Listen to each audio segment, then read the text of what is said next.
Hello and welcome to another edition of Screencasts Online. My name is Rosemary Orchard. In today's tip show, we're going to be looking at the changes available in Maps in macOS Big Sur. These include being able to view editor's picks and guides, getting bike directions, and the look around feature. I'll start by opening Maps, which by default is in your dock. If it's not here, you can find it in Launchpad or through Spotlight. If you haven't opened Maps since upgrading to Big Sur, then you'll see a quick overview of some of the new features.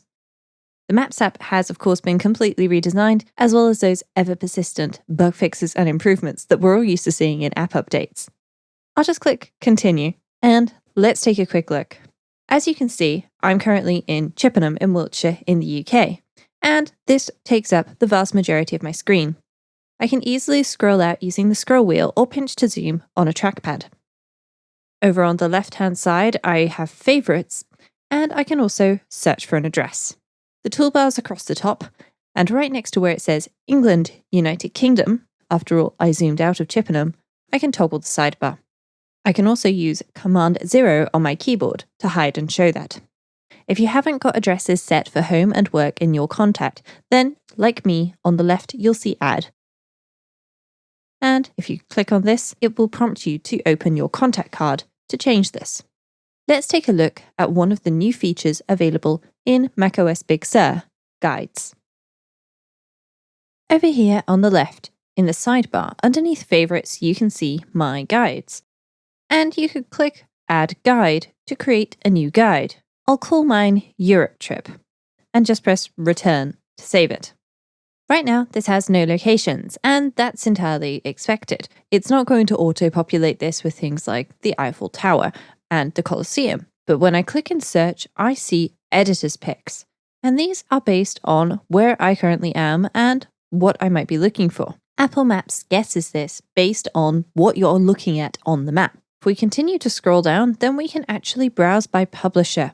This includes wonderful guides such as The Lonely Planet, one of my go-to guides. After I click on it, it appears on the right, allowing me to take a look.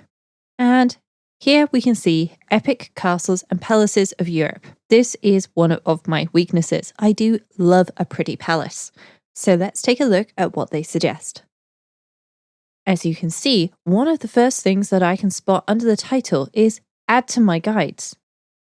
That's just a quick preview of one of this week's Apple-related tutorials from Screencasts Online. Screencasts Online is your premium source of Apple-related video tutorials. All of our members get access to brand new, up-to-date tutorials each week, as well as unlimited access to our entire video archive full of Mac and iOS-related tutorials. You can stream and download all of our videos on your Mac, iPad and iPhone, and even your Apple TV using the members-only Screencasts Online Apple TV app. Membership also includes a complimentary subscription to the digital Screencasts Online monthly magazine, published each month and packed with videos, articles, reviews, as well as hints and tips covering all aspects of the Mac, iPad, iPhone, and all of the other fantastic Apple products. So, if you're ready to start getting the most out of your Apple devices, visit screencastsonline.com today and become a Screencasts Online member.